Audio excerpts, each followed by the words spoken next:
Hello viewers, welcome. আজকের ভিডিওতে আমি সেমিকন্ডাক্টর ডায়োড সম্বন্ধে আলোচনা করব।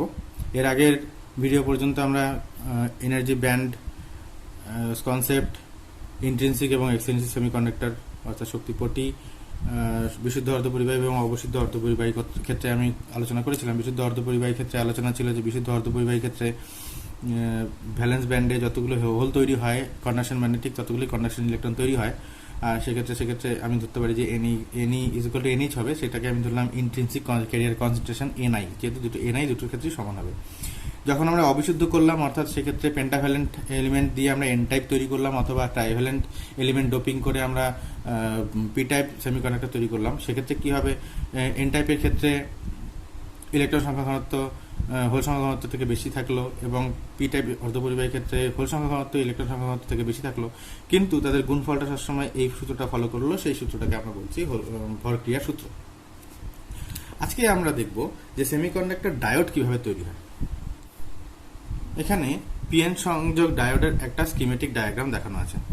এখানে যেই সার্কেলগুলো আমি ড্র করেছি সেটা পি টাইপ অর্ধপরিবাহী এবং এন টাইপ অর্ধপরিবাহীতে যে ইমোবাইল অ্যাটমগুলো আছে, অর্থাৎ সিলিকন অ্যাটম অথবা বোরন অ্যাটম যেগুলো বলছি আমরা, যেই অ্যাটমগুলো আছে সেই অ্যাটমগুলো এখানে আমি অ্যাটমের ল্যাটিসটা আমি এখানটা দেখিয়েছি। তো এখন কি হয়, আমরা জানি যে পিএন সংযোগ diode electrically neutral. N type অর্ধপরিবাহীর ক্ষেত্রে ইলেকট্রন বেশি থাকছে, কিংবা পি টাইপ অর্ধপরিবাহীর ক্ষেত্রে হোল সংখ্যা বেশি থাকছে কিন্তু ভেতরে, কিন্তু বাইরে থেকে কিন্তু আমরা কোনোভাবেই তার ইলেকট্রিক্যাল প্রপার্টি দেখি না, অর্থাৎ বাইরে থেকে কিন্তু ইলেকট্রিক্যালি নিউট্রাল থাকে। তাহলে আমি অ্যাজ ইফ বলতে পারি এই পাশটা ইলেকট্রিক্যালি প্রত্যেকটা পরমাণু ইলেকট্রিক্যালি নিউট্রাল ইলেকট্রন থাকা সত্ত্বেও, এই পাশেও প্রত্যেকটা পরমাণু ইলেকট্রিক্যালি নিউট্রাল বেশি সংখ্যক হোল থাকা সত্ত্বেও। এখন কি হয়, একটা পি টাইপ অর্ধপরিবাহী আর একটা এন টাইপ অর্ধপরিবাহীকে নিয়ে পি টাইপ আর এন টাইপটাকে এক জায়গায় ফিউজ করে জোড়া লাগাই। ফিউজ মানে গলিয়ে জোড়া লাগিয়ে দিই পি টাইপ এবং অর্ধপরিবাহীটাকে। যেখানে জোড়া লাগাই সেই অঞ্চলটায় যে সমস্ত পরমাণুগুলো থাকবে, যে সমস্ত অ্যাটমগুলো থাকবে, সিলিকন অ্যাটমগুলো, তারা কি করবে, তারা কিন্তু এখন গলিয়ে দেওয়ার জন্য এখানে বন্ধন গঠন করার চেষ্টা করবে। বন্ধন গঠন করার চেষ্টায় তারা ইলেকট্রন আদান প্রদান করবে। এখন কি হবে, এন টাইপ অর্ধপরিবাহীতে যে সমস্ত ইলেকট্রনগুলো থাকছে, যে সমস্ত ইলেকট্রনগুলো আনপেয়ার্ড অবস্থায় ঘুরছিল, সেই সমস্ত ইলেকট্রনগুলো কিন্তু এখন এখানে সেই হোলগুলোকে দেখবে, অর্থাৎ ইলেকট্রনের সেই সমস্ত অভাবজনিত অঞ্চলগুলোকে সে দেখবে। এখন কি করবে, ইলেকট্রনের অর্থাৎ সেই হোলের ওখানে গিয়ে রিকম্বিনেশনের এখন কিন্তু প্রবাবিলিটি বাড়বে। তখন কি হবে, তখন এখান থেকে ইলেকট্রন এখানে গিয়ে হোলে মিট করবে। তো আগে ইলেকট্রিক্যালি নিউট্রাল ছিল, যখনই একটা ইলেকট্রন গিয়ে এখানে হোলে মিট করলো তখন ইলেকট্রন হোল রিকম্বিনেশন হলো, কিন্তু যে পরমাণুটা তৈরি হলো সেই পরমাণুটা কোন আয়নে পরিণত হলো, নেগেটিভ আয়নে। কারণ একটা করে ইলেকট্রন ঢুকলো, আগে আমি যেটা বলছিলাম আগে ইলেকট্রিক্যালি নিউট্রাল ছিল, এখন যখন একটা ইলেকট্রন ঢুকলো তখনও কি ধরনের আধান পেল, কি ধরনের চার্জ পেল, নেগেটিভ চার্জ। এখন এরকম যত আস্তে আস্তে ইলেকট্রন এখানে ঢুকতে থাকবে, তত এই পি সাইডের যে সমস্ত জাংশনের কাছাকাছি, অবশ্যই এই যেখানটায় ফিউশনটা করা হয়েছে সেই ফিউজড অংশের জাংশনটার কাছাকাছি কিন্তু যে সমস্ত পরমাণুগুলো আছে সেগুলো আয়নে পরিণত হতে থাকবে, আয়নে কনভার্ট হতে থাকবে। এটা যদি নেগেটিভ আয়ন পায়, এখান থেকে ইলেকট্রন বেরিয়ে এসছে, তাহলে এটা পজিটিভ আয়ন পাবে, এটা নেগেটিভ, এটা পজিটিভ। আস্তে আস্তে কি হবে, ইলেকট্রন হোল রিকম্বিনেশন হতে থাকবে, আর এক পি সাইডের নেগেটিভ ইমোবাইল নেগেটিভ আয়ন, এটাকে বলতে পারি যে এই আয়নগুলো কোনোভাবে মুভ করতে পারে না। হ্যাঁ, ইলেকট্রন আর হোল মুভ করতে পারে টেকনিক্যালি, আমি যদি বলি কথাটা, কিন্তু আয়নগুলো মুভ করতে পারে না। তো ইমোবাইল আয়নের এখানে কনসেন্ট্রেশন আস্তে আস্তে বাড়তে থাকে। সরি, এটা মাইনাস হবে। এইভাবে যখন ফার্দার লেয়ারের ইলেকট্রনগুলো যখন আসবে, তখন এই নেগেটিভ আয়নগুলোর জন্য কিন্তু ও একটা বিকর্ষণ বলে একটা রিপালসিভ ফোর্স কিন্তু ও দেখবে। কিন্তু ধরা গেল যে সেই রিপালসিভ ফোর্সটা খুব সাফিসিয়েন্ট নয়, তার জন্য কি হবে, সেই রিপালসিভ ফোর্সটাকে ওভারকাম করে ইলেকট্রন কোনোভাবে এদিকে চলে এলো, তখন এই লেয়ারটাকেও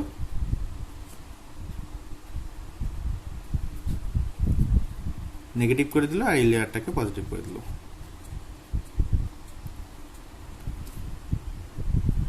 এই প্রসেসটা চলতে থাকবে। তাহলে দেখতে পাচ্ছ যে ইলেকট্রন কিন্তু একটা নির্দিষ্ট দিকেই ফ্লো হবে, এন থেকে পি এর দিকে। তার মানে কারেন্টটা কোন দিক থেকে কোন দিকে তৈরি হচ্ছে, পি এর থেকে এন এর দিকে। এখন ধরা গেল যে আরো একটা লেয়ার, আরো একটা কেন বলবো, আরো কিছু সংখ্যক লেয়ার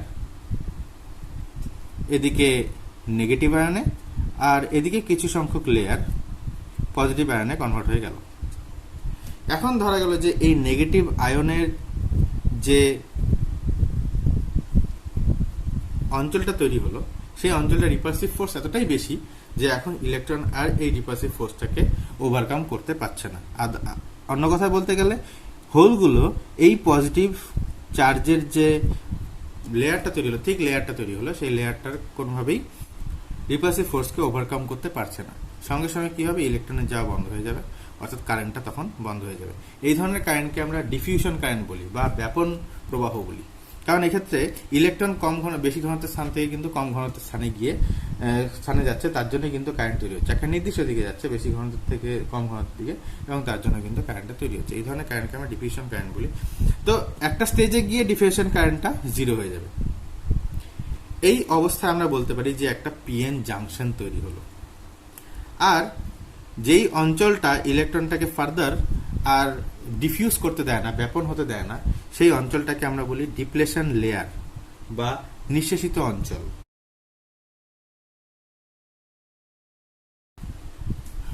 আর এখানে একটা জিনিস দেখতে পাচ্ছি যে ডিপ্লেশন লেয়ারে কিন্তু চার্জ সেপারেশন তৈরি হয়েছে। এখন আমরা জানি যে এগুলো ইমোবাইল চার্জ, অবশ্যই এই চার্জগুলো ফ্লো করতে পারে না, কিন্তু চার্জ সেপারেশন তৈরি হয়ে আছে, অর্থাৎ এখানে কিছু পরিমাণ এখন ইলেকট্রন বসে আছে, এখানে কিছু পরিমাণ হোল বসে আছে। আর এই চার্জ সেপারেশনের জন্য কিন্তু এখানে একটা পোটেনশিয়াল ড্রপ বা এখানটা একটা বিভব প্রভেদ তৈরি হবে। এই বিভব প্রভেদটাকে আমরা কাট ইন ভোল্টেজ বলি।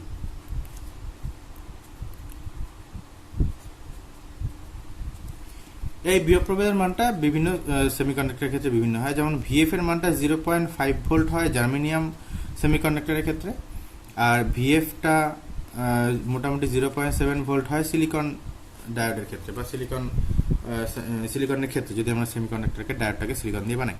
এখন এই ডিফিউশন কারেন্টটা বন্ধ হয়ে যাওয়ার জন্য কি হচ্ছে, এখানে কিন্তু আর কারেন্ট ফ্লো করাতে পারছে না। এখন যদি কারেন্ট ফ্লো করাতে হয় তাহলে আমাকে ইলেকট্রনটাকে এদিক থেকে এদিকে আবার ডিফিউজ করাতে হবে। অন্য কথায় বলতে গেলে হোলগুলোকে এদিক থেকে এদিকে ডিফিউজ করাতে হবে। ন্যাচারালি আর সম্ভব না, কারণ এখানে ডিপ্লেশন লেয়ারটা তৈরি হয়ে আছে। ডিপ্লেশন লেয়ারটা এটার বাধা দিচ্ছে, একটা বিভব প্রভেদ তৈরি হচ্ছে। এই বিভবটা বাধাজনিত বিভবের মতো কাজ করছে, যেটা ইলেকট্রনকে বাধা দিচ্ছে, আর ইলেকট্রন এই বিভবটাকে কোনোভাবে ক্রস ওভার করতে পারছে না। যদি ক্রস ওভার করাতে হয় তাহলে আমাকে ইলেকট্রনকে একটা এক্সট্রা পুশ দিতে হবে, একটা ধাক্কা দিতে হবে। কিভাবে ধাক্কাটা দেব? তখন আমরা এখানে একটা মেটাল সেমিকন্ডাক্টর একটা লেয়ার একটা জাংশন তৈরি করব, মেটাল জাংশন। এদিকেও একটা মেটাল সেমিকন্ডাক্টরের একটা জাংশন তৈরি করব। তখন কি করব, এই জাংশনটাতে আমরা একটা ব্যাটারির পজিটিভ বিভব দেব এবং এই জাংশনটাতে একটা ব্যাটারির নেগেটিভ বিভব দেব। এই পজিটিভ বিভব আর নেগেটিভ বিভবের জন্য এদিককার হোস এবং এদিককার ইলেকট্রন একটা এক্সট্রা পুশ পাবে, একটা ধাক্কা পাবে বিকর্ষণ বলের জন্য। এই ধাক্কার জন্য কি হবে, তখন ইলেকট্রনগুলো এইদিকে যাওয়ার শক্তিটা ছিল না, কিন্তু শক্তিটা এখন পেয়ে যাবে। অবশ্যই কখন পাবে, যখন এই ব্যাটারির বিভব প্রভেদটা অবশ্যই এই কাট ইন ভোল্টেজের থেকে বেশি হবে। তখন ইলেকট্রনের শক্তিটা এই কাট ইন বিভব প্রভেদের জন্য যে শক্তিটা যে অপোজ করছিল, কি পরিমাণ শক্তি ইলেকট্রনটাকে অপোজ করছিল, ভি ইন্টু ভিএফ। আমরা জানি শক্তি ইজ ইকুয়াল টু আধার ইন্টু বিভব প্রভেদ। তাহলে এই পরিমাণ শক্তি ইলেকট্রনটাকে যেতে বাধা দিচ্ছিল, কিন্তু ইলেকট্রন এখন এই পরিমাণ শক্তি পাচ্ছে, ই ইন্টু ভি, যেটা যদি এই শক্তির থেকে বেশি হয় তাহলে ইলেকট্রনটা এদিক থেকে এদিকে যেতে পারবে এবং কারেন্ট তৈরি হবে। এই অবস্থাটাকে বলি আমরা ফরওয়ার্ড বায়াস পিএন জাংশন। যখন আমরা পজিটিভ বিভব দিই এবং পজিটিভ বিভবের জন্য পজিটিভ বিভবে একটা সাফিসিয়েন্ট মানের জন্য আবার কারেন্ট পাওয়া শুরু করি, আমরা অ্যাকচুয়ালি এখানে ফোর্সফুলি ডিফিউশনটা করাই। ফোর্সফুলি ডিফিউশনটা করার জন্য ফোর্সফুলি ডিফিউশন কারেন্ট তৈরি হয়, তার জন্য এখানটা কারেন্ট তৈরি হচ্ছে। তো এই ফোর্সফুল ডিফিউশন করে, অর্থাৎ পি সাইডটাকে পজিটিভ করে এবং এন সাইডটাকে নেগেটিভ দিয়ে আমরা যে কারেন্টটা তৈরি করতে পারছি, এই অবস্থাটাকে বলি আমরা, কারেন্টটা এদিক থেকে এদিকে তৈরি হবে, এই অবস্থাকে বলি আমরা ফরওয়ার্ড বায়াস পিএন জাংশন। অর্থাৎ আমি এখানে বলতে পারি যে পিএন সংযোগটা ফরওয়ার্ড বায়াসে আছে। আদারওয়াইজ যদি এরকম হয় যে আমি এদিকটাকে পজিটিভ দিয়েছি এবং এদিকটাকে নেগেটিভ দিয়েছি, তখন কি হবে, পজিটিভের আকর্ষণে ইলেকট্রনগুলো আরও এদিকে সরবে, নেগেটিভের আকর্ষণে হোলগুলো আরও এদিকে সরবে, ডিপ্লেশন লেয়ারের বেগটা বাড়বে, তার জন্য কারেন্টটা আরও বন্ধ হয়ে যাবে, অর্থাৎ কারেন্ট এখানে ফ্লো করায় না। তার জন্য রিভার্স বায়াস, এই অবস্থাটাকে বলি আমরা রিভার্স বায়াস। যখন এমনভাবে ব্যাটারিটাকে যুক্ত করা হয়, সেক্ষেত্রে ডিপ্লেশন লেয়ারের বেগটা বাড়ে আর কারেন্টটা বন্ধ হয়ে থাকে, কারেন্টটা হয় না, তৈরি হয় না। তো এই ফরওয়ার্ড বায়াস এবং রিভার্স বায়াসকে আমরা সার্কিটে কেমন করে দেখাই, আমরা পি সাইডটাকে এইভাবে একটা অ্যারো নিই আর এন সাইডটাকে জাস্ট একটা বার দিয়ে হিসাব করি, এটা বার দিয়ে দেখাই, এটা একটা সার্কিট সিম্বল। যদি আমরা দেখলাম যে পি সাইডে যদি আমরা পজিটিভ রাখি ব্যাটারি এবং এন সাইডে যদি আমরা ব্যাটারি নেগেটিভ রাখি, তাহলে আমি কি পাচ্ছি, আমরা ফরওয়ার্ড বায়াস পাচ্ছি। আর এখানে লক্ষ্য করবে যে এই অ্যারোটা সবসময় কারেন্টের দিকে না হয়, পি সাইডে যে পি সাইডটাকে দেখানোর জন্য যে অ্যারোটা দেওয়া হয়, সেই অ্যারোটা সবসময় কারেন্টের দিকটাকে দেওয়া হয়, কারেন্টের দিকটা দর্শায়। আদারওয়াইজ যদি আমি ধরি যে রিভার্স বায়াসে আছে, ফরওয়ার্ড বায়াসে অবশ্যই একটা কারেন্ট যাবে, সেটাকে ফরওয়ার্ড কারেন্ট বলবো। আর রিভার্স বায়াসের ক্ষেত্রে কি হবে, পি সাইডে নেগেটিভ থাকবে এবং এন সাইডে পজিটিভ থাকবে। এই অবস্থায় ডায়োড কোনো রকম কারেন্ট ফ্লো করাবে না, এই অবস্থাটাকে বলি আমরা রিভার্স বায়াস।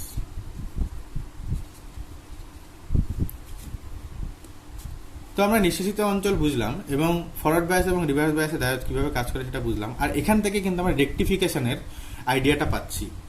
তো দেখতে পাচ্ছি যে ডায়োড কিন্তু একটা নির্দিষ্ট দিকে কারেন্ট দেয়। আমরা যদি কারেন্টটা কোনোভাবে উল্টাতে চাই, ডায়োড কিন্তু সেই কারেন্টটাকে উল্টাতে দিবেন না। অর্থাৎ ডায়োড সবসময় নির্দিষ্ট একটাই দিকে, সেটা হচ্ছে পি থেকে এন এর দিকে কারেন্ট ফ্লো করে। যেটা আমি বলছিলাম ইলেকট্রনের ফ্লো এর উল্টো দিকে কারেন্টের ফ্লো হয়। এই ধর্মটাকে আমরা বলি রেকটিফিকেশন। আর এই মূলত এই রেকটিফিকেশন ধর্মটার জন্যই কিন্তু ডায়োডটাকে আমরা কাজে লাগাই, সুইচিং এর জন্য কাজ করে।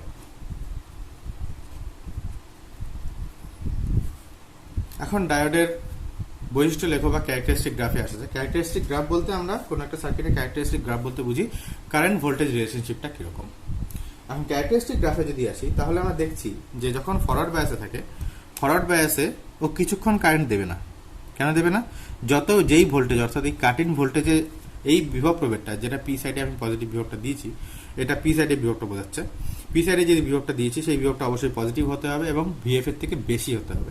যতক্ষণ ভিএফ এর সমান কিংবা তার থেকে কম থাকবে, ততক্ষণ ইলেকট্রনটাকে সাফিসিয়েন্টলি এক্সট্রা পুশ দিতে পারছে না, এক্সট্রা ধাক্কা দিতে পারছে না, তার জন্য কিন্তু কারেন্টটা তৈরি করতে পারবে না, ডিফিউজ হবে না এবং কারেন্টটা তৈরি হবে না।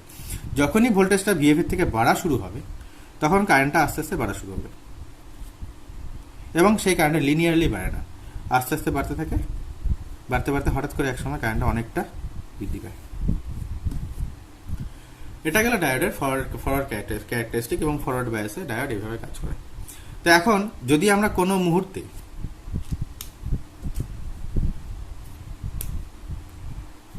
আমরা ভোল্টেজ, সাপোজ এটা ভি, কোনো একটা ভোল্টেজ ভি আর এটা কোনো একটা ভোল্টেজ আই যদি হিসাব করি, তাহলে দেখি যে আমরা যদি ভি বাই আই করি ওহমস ল অ্যাপ্লাই করে, তাহলে কিন্তু আমরা এখানটায় ডায়োডের ওই অবস্থানে রেজিস্ট্যান্সটা পাচ্ছি বা রোধটা পাচ্ছি। আর কিন্তু লক্ষ্য করো এখানে কিন্তু বিভিন্ন পয়েন্টে রোধ বিভিন্ন হবে, আর সেক্ষেত্রে কিন্তু সরলরৈখিক হচ্ছে না।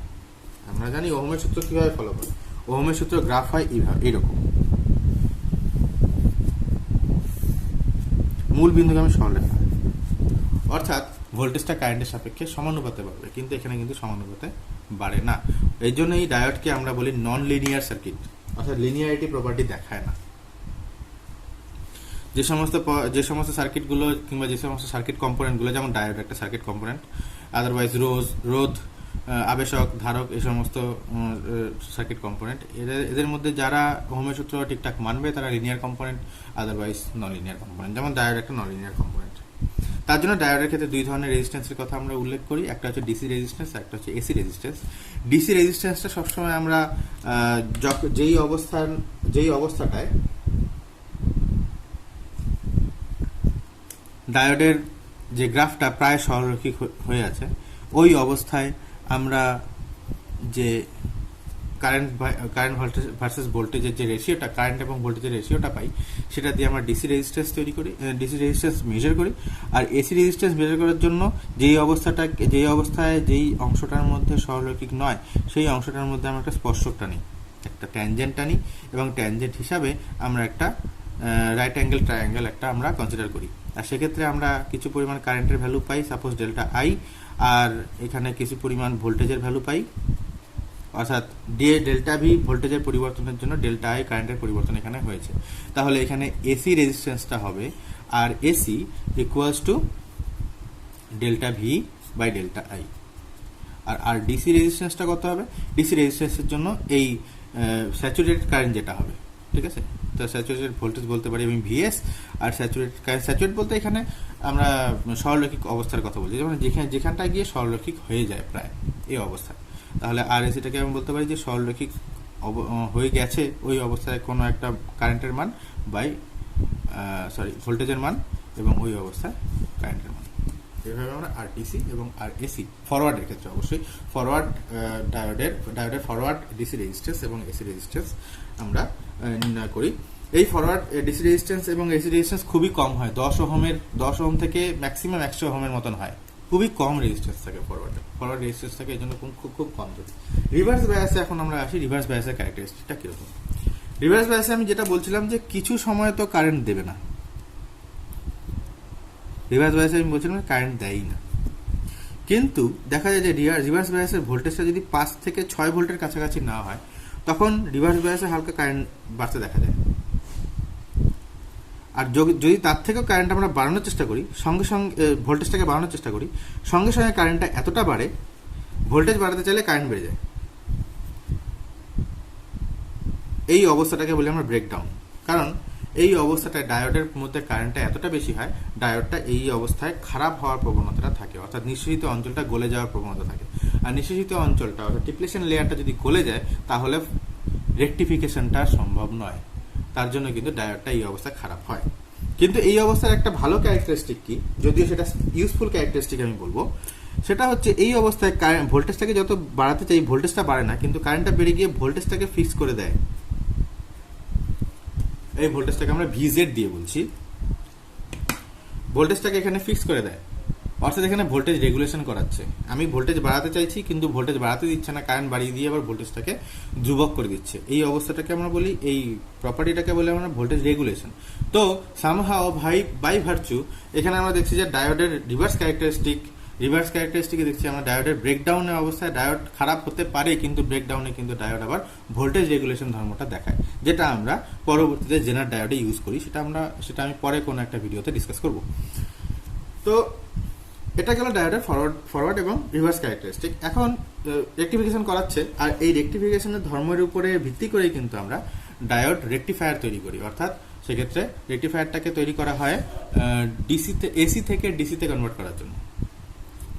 কিভাবে?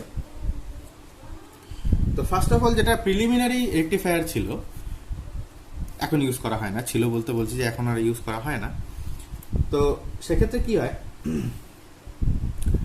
হাফ ওয়েভ রেকটিফায়ার ফার্স্ট আমরা স্টাডি করতে যাচ্ছি। হাফ ওয়েভ রেকটিফায়ারের সার্কিটটা কিরকম, আমরা এই একটা এসি, যেই এসিটাকে আমরা ডিসিতে কনভার্ট করতে যাচ্ছি, সেই এসিটাকে আমরা একটা ডায়োডের মধ্যে ফেড করলাম, আর ডায়োডটাকে কোনো একটা লোড রেজিস্ট্যান্সের সঙ্গে কানেক্ট করলাম, যেই লোড বরাবর দেখবো যে আউটপুটটা কি দিচ্ছে, কিরকম দিচ্ছে। আর লোডের এখানে একটা গ্যালভানোমিটার ইউজ করে দিতে পারো, গ্যালভানোমিটার আমাকে কারেন্টের ডিরেকশনটা সবসময় দেখাবে, কোন দিকে কারেন্টটা যাচ্ছে। তো কোনো একটা মুহূর্তে যখন এসির পোলারিটি এই দিকে পজিটিভ এবং এর দিকে নেগেটিভ থাকবে, তখন এই ডায়োডটা ফরওয়ার্ড বায়াসে যাবে। কারণ আমরা জানি পি সাইডে পজিটিভ এবং এন সাইডে নেগেটিভ হলেই সেক্ষেত্রে ডায়োডটা ফরওয়ার্ড বায়াসে যায়। তো এখানে পি সাইডে পজিটিভ আসছে, অর্থাৎ ডায়োডটা ফরওয়ার্ড বায়াসে চলে গেছে। যখনই ডায়োডটা ফরওয়ার্ড বায়াসে চলে যাবে, তো আমি ইনপুটটা কিরকম হবে, আমি যদি বলি যে ইনপুট এসিটা এইভাবে এরকম হবে,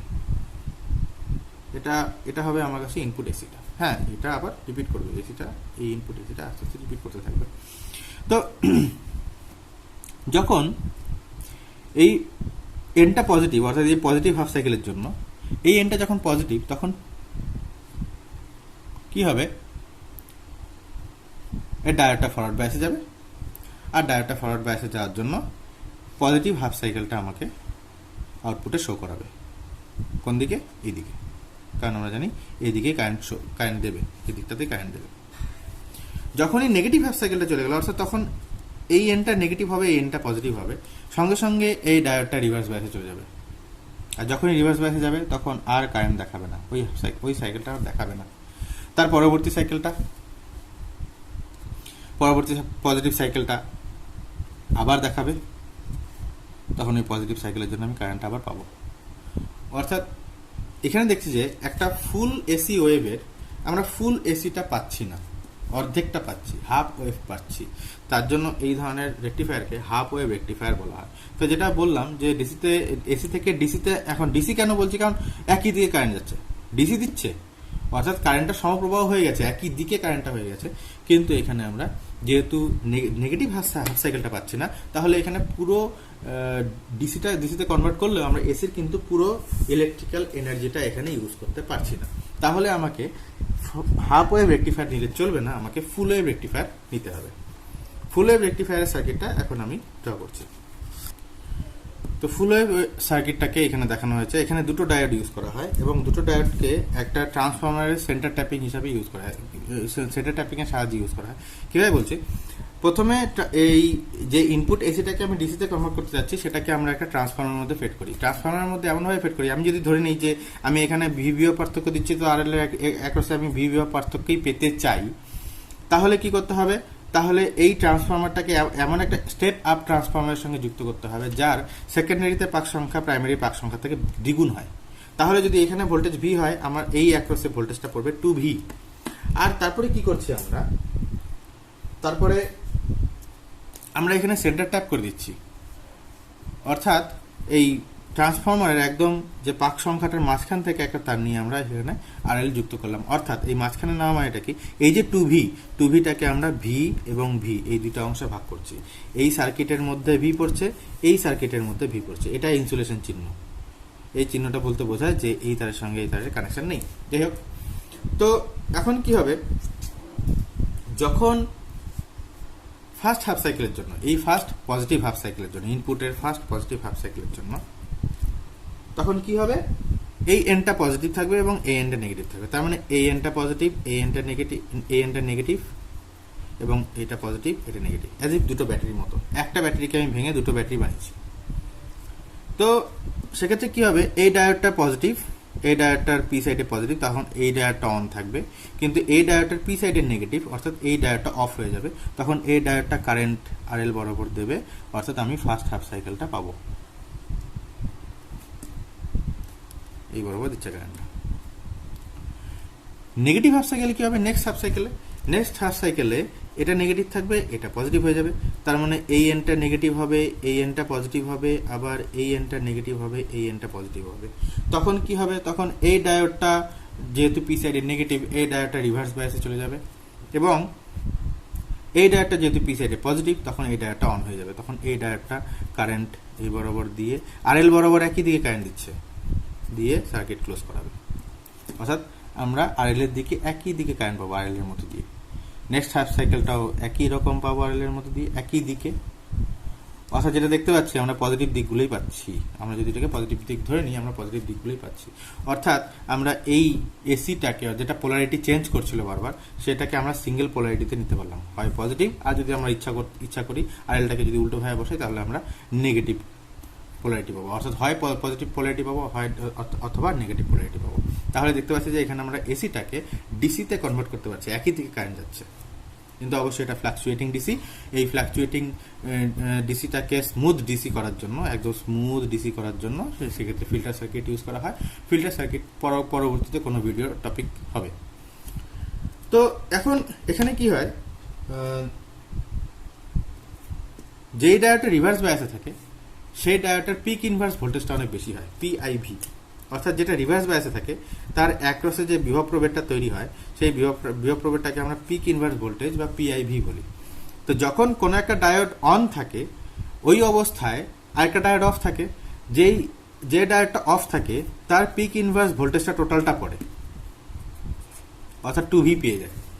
এখানে যে দুটো ব্যাটারির যে বিভব ওটা মানে অ্যাজ ইফ আমি দুটো সেন্টার ট্যাপিং করে যে দুটো ভাগ করেছি, তো যে ডায়োডটা ফরওয়ার্ডে থাকে সেটা বিভবই পায়, কিন্তু যে ডায়োডটা নেগেটিভ রিভার্সে থাকে সেই ডায়োডটার পিক ইনভার্স ভোল্টেজটা কিন্তু 2V হয়ে যায়। এটা একটা ফুল ওয়েভ রেকটিফায়ারের দুটো ডায়োড নিয়ে ফুল ওয়েভ রেকটিফায়ার তৈরি করার এটা একটা সমস্যা। আর এই পিক ইনভার্স ভোল্টেজটা সাধারণত ব্রেকডাউন ভোল্টেজের থেকে বেশি হয়ে যায়, তখন এই ডায়োডটা বেশি দিন টেকে না, ডায়োডটা ব্রেকডাউন হয়ে যায়। এই সমস্যাটাকে সমাধান করার জন্য ফুল ওয়েভ রেকটিফায়ারই নিই, কিন্তু আমরা একটা স্পেশাল টাইপের রেকটিফায়ার বানাই, সেটা হচ্ছে ব্রিজ রেকটিফায়ার, যেখানে একটা সার্কিটে, এই যে এই সার্কিট হোক কিংবা এই সার্কিট, একটা সার্কিটে আমরা একটা ডায়োড ইউজ না করে দুটো ডায়োড ইউজ করি, যেই সমস্ত রেকটিফায়ারকে আমরা ব্রিজ রেকটিফায়ার বলি। আর দুটো ডায়োড শ্রেণীতে থাকার জন্য কি হয়, এই পিক ইনভার্স ভোল্টেজটা দুটো ডায়োডের মধ্যে ভাগ হয়ে যাবে।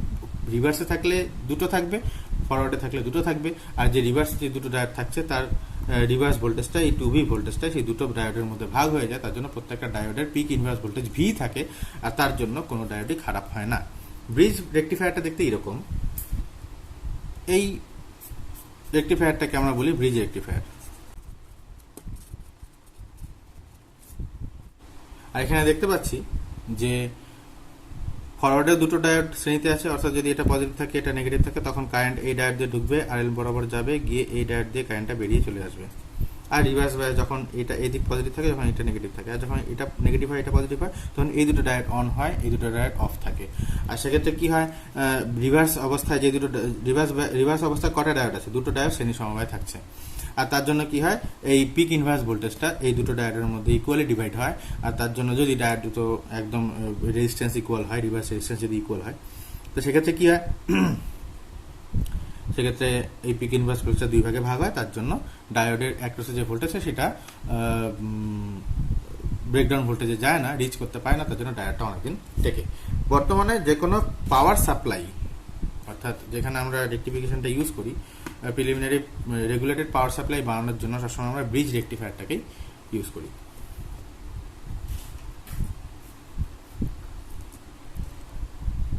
আজকের ভিডিওতে এতটুকুই।